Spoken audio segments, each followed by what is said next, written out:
नमस्ते, मैं हूं संजय दीक्षित और आप देख रहे हैं दी जयपुर डायलॉग्स। इस चैनल को तुरंत सब्सक्राइब कर दें और बेल आइकॉन दबा दें। साथ में वीडियो को शेयर करें, लाइक करें और चैनल को फाइनेंशियली सपोर्ट करने के लिए डिस्क्रिप्शन में जाकर यूपीआई, जीपे इत्यादि के माध्यम से हमें आप पत्रम पुष्पम कर सकते हैं। सुप्रीम कोर्ट में इस समय कई महत्वपूर्ण विषय चल रहे हैं। उसमें से एक विषय चल रहा है हेट स्पीच। यद्यपि इसी से संबंधित एक मुकदमा था, आपको ध्यान है कि मथुरा में कच्ची बस्तियों पर बुलडोज़र चलाए जा रहे थे। उस कच्ची बस्तियों में एक विशेष समुदाय के लोग रहते थे, तो उन्होंने जाकर स्टे ले लिया था, वो स्टे वेकेट कर दिया गया। और विशेष बात यह है कि यद्यपि यह पूर्णतः एक इस प्रकार का कार्यक्रम था जिसमें अनऑथराइज्ड कंस्ट्रक्शन हटाए जा रहे थे, फिर भी जिस किसी ने भी, जो थर्ड पार्टी थी, उसने जाकर सुप्रीम कोर्ट में रिट जुरिस्डिक्शन में फाइल किया, उसने उसमें इसको भी हेट स्पीच या हेट एक्शन से जोड़ दिया। खैर, सुप्रीम कोर्ट ने उसको डिसमिस कर दिया। लेकिन कल एक और हेट स्पीच से संबंधित एक याचिका लगी थी, उसमें सुप्रीम कोर्ट ने ऑब्जर्वेशन दिया कि साहब की हेट स्पीच को डिफ़ाइन करना बड़ा कठिन है। और ऐसा कहने के उपरांत भी उन्होंने पुलिस वालों को, स्टेट को इत्यादि को ये एक डायरेक्शन जारी कर दिए। अब यदि सुप्रीम कोर्ट स्वयं हेट स्पीच को लेकर कंफ्यूज्ड है, तो आप ज़रा सोचिए कि जिनको उन्होंने डायरेक्शंस जारी किए हैं उनकी क्या स्थिति होगी।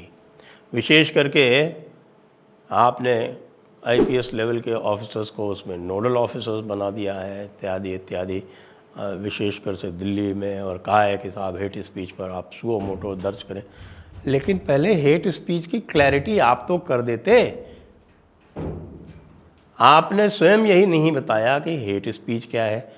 आपके जानकारी के लिए, माननीय उच्चतम न्यायालय की जानकारी के लिए, और आपको मैं याद दिला दूं कि इसी वर्ष 2023 में रिपोर्टेड एक केस है, और वो भी कॉन्स्टिट्यूशन बेंच का केस है।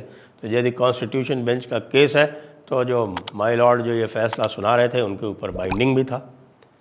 जो स्टेयर डेसिसिस यानी कि जो प्रीसीडेंट वाला जो एक परंपरा है, उसके अनुसार उससे बाहर वो जा नहीं सकते।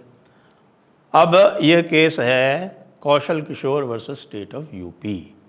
अब ये Kaushal Kishore state of UP ज़रिए रेफरेंस कॉन्स्टिट्यूशन बेंच को गया था, क्योंकि जो डबल बेंच थी वो भी ये निर्णय नहीं कर पाई थी। जो विषय उसके सामने था वो ये था कि जो एक्सेप्शंस हैं फ्री स्पीच के, देखिए वैसे तो फ्रीडम ऑफ स्पीच और एक्सप्रेशन का अधिकार दिया हुआ है, आर्टिकल 19(1)A ये फ्रीडम ऑफ स्पीच और एक्सप्रेशन का अधिकार देता है। तो जहाँ कहीं भी किसी भी स्पीच को, चाहे वो हेट स्पीच हो और चाहे वो अन्य किसी प्रकार की स्पीच हो, चाहे वो राजद्रोह की स्पीच हो, देशद्रोह की स्पीच हो, किसी धर्म के विरुद्ध कोई उसकी अपमानित करने की स्पीच हो, किसी क्राइम को बढ़ाने की कोई भी स्पीच हो, वो सारे के सारे जो हैं वो आते तो फ्री स्पीच की संज्ञा में ही हैं। अब फ्री स्पीच के एक्सेप्शंस दिए हुए हैं। फ्री स्पीच के 8 एक्सेप्शन हैं जो आर्टिकल 19(2) में दिए हुए हैं। ये कौन कौन से हैं मैं आपको बताता हूँ। ये कौन कौन से हैं। Number 1, sovereignty and integrity of India. Number 2, security of state.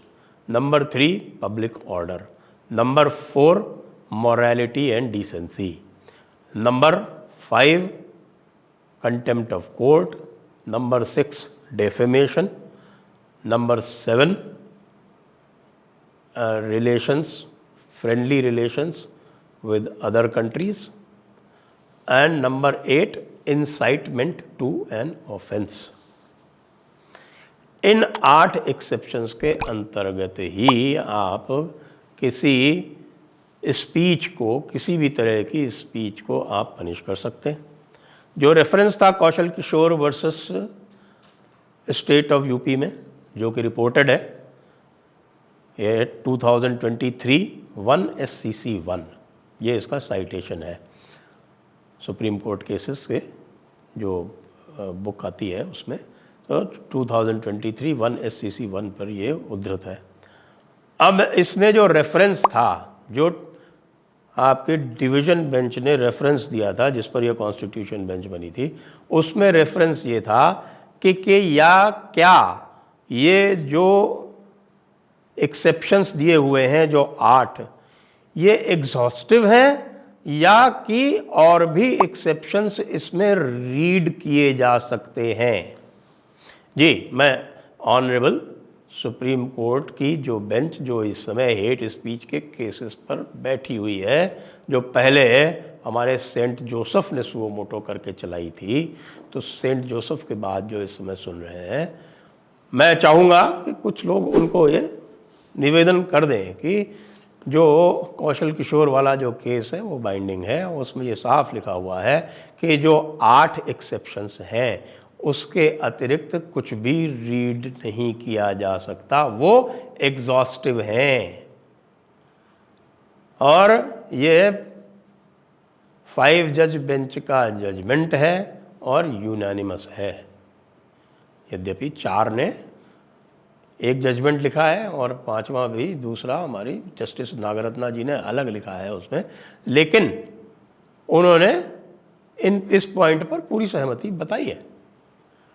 और इसके बाद उसमें और भी, इसमें बहुत अच्छा एक जजमेंट मानता हूँ मैं इसको कि one of the better judgments coming out from the Supreme court.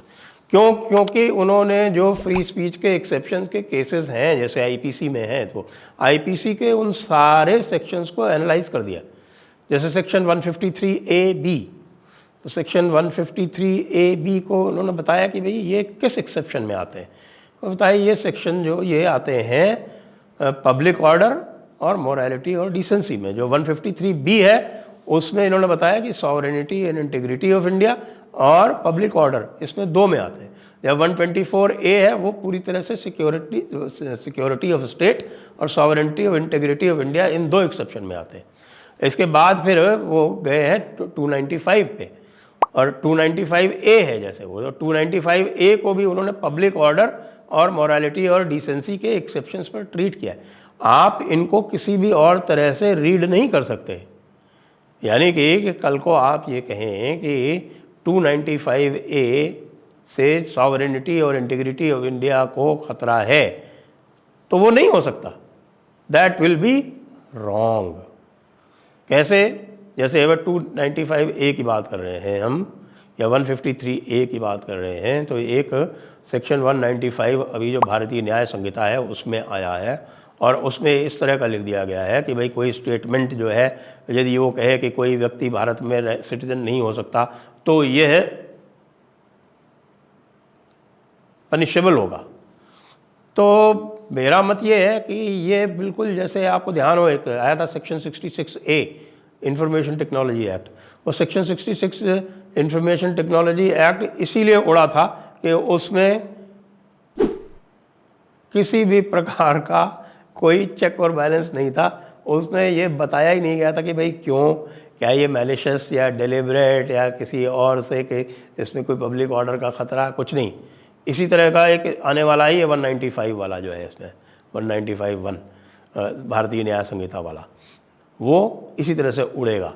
हालांकि हम प्रयास करेंगे कि पहले से बता दें, हमारे जो लोग हैं इसमें आपके सिलेक्ट कमेटी में, जिसको हम कह रहे हैं कि जो पार्लियामेंट्री स्टैंडिंग कमेटी है, उसको पहले से ज्ञात करा देंगे, वो उसको सुझाव को संभवतः ग्रहण कर लेंगे। इसी तरह से फिर सेक्शन 505 है, तो सेक्शन 505 में लिखा कि ये इंसाइटमेंट टू ऑफेंस इसमें आता है। इसी तरह से फ्री स्पीच के लिए डेफेमेशन है, तो वो डेफेमेशन वाले एक्सेप्शन में आता है। 124 में ही फ्रेंडली रिलेशंस का भी एक जिक्र है, जो सेक्शन 124A में नहीं, सेक्शन 124 में आता है। तो ये सारे प्रावधान जो हैं वो पूरी तरह से एग्जॉस्टिव हैं। अब आप हेट स्पीच कह के कोई नया प्रावधान नहीं ला सकते हैं। यह ऑनरेबल सुप्रीम कोर्ट को ध्यान होना चाहिए जब वो बार बार पुलिस को डायरेक्शन देते हैं कि हेट स्पीच के केस दर्ज कीजिए, हेट स्पीच पे दर्ज कीजिए, तो उनको स्पष्ट कहना चाहिए कि आप कृपया Kaushal Kishor versus state of UP पढ़िए और Kaushal Kishor versus state of UP 2023 1SCC 1 को पढ़कर और उससे निर्धारित कीजिए कि हेट स्पीच क्या होती है। क्या जिस स्पीच से पब्लिक ऑर्डर को ख़तरा हो वो हेट स्पीच, वही हेट स्पीच हो सकती है जिससे सिक्योरिटी और इंटीग्रिटी, सिक्योरिटी, सॉवरेंटी, इंटीग्रिटी को ख़तरा हो, वो हेट स्पीच होगी। ये नहीं होगी कि साहब किसी ने जो है वो फेयर क्रिटिसिज्म कर दिया, किसी ने मान लीजिए कुरान की कुछ आयतों का विश्लेषण कर दिया तो आप उसको कह दें हेट स्पीच। वो हेट स्पीच की संज्ञा में नहीं आ सकती। क्यों? इसके लिए भी कॉन्स्टिट्यूशन बेंच के जजमेंट्स हैं, उसको आप पढ़ें। जी हाँ, रामजी लाल मोदी का बड़ा प्रसिद्ध केस है 1957 सुप्रीम कोर्ट, उसको पढ़ें। जो लोग यदि हमारे पुलिस के मित्र भी पढ़ रहे हों तो उनको भी निश्चित रूप से कन्फ्यूजन होगा और फिर वो सुप्रीम कोर्ट को बचने के लिए, सुप्रीम कोर्ट से बचने के लिए ये हर तरह के केस जो है वो उठा उठा के पटकेंगे और बाद में फिर वो सारे के सारे बरी होंगे, कन्विक्शन रेट डाउन होगा। कई बेचारे जो इंस्पेक्टर, सब इंस्पेक्टर हैं या इन्वेस्टिगेटिंग ऑफिसर जो हैं उनकी ACR ख़राब होगी। इससे कोई अर्थ नहीं है। बिल्कुल स्पष्ट रहें, जिसको किसी को भी देखना है वो कौशल Kishor versus state of UP में देखें। हेट स्पीच की परिभाषा वही है, उसके बाहर नहीं हो सकती, क्योंकि उन्होंने स्पष्ट कर दिया है कि जो एक्सेप्शंस हैं 19(2) आर्टिकल 19(2) में वो एग्जॉस्टिव हैं, उसके बियॉन्ड कुछ भी नहीं हो सकता जो फ्री स्पीच को रिस्ट्रिक्ट करे। जय हिंद, वंदे मातरम।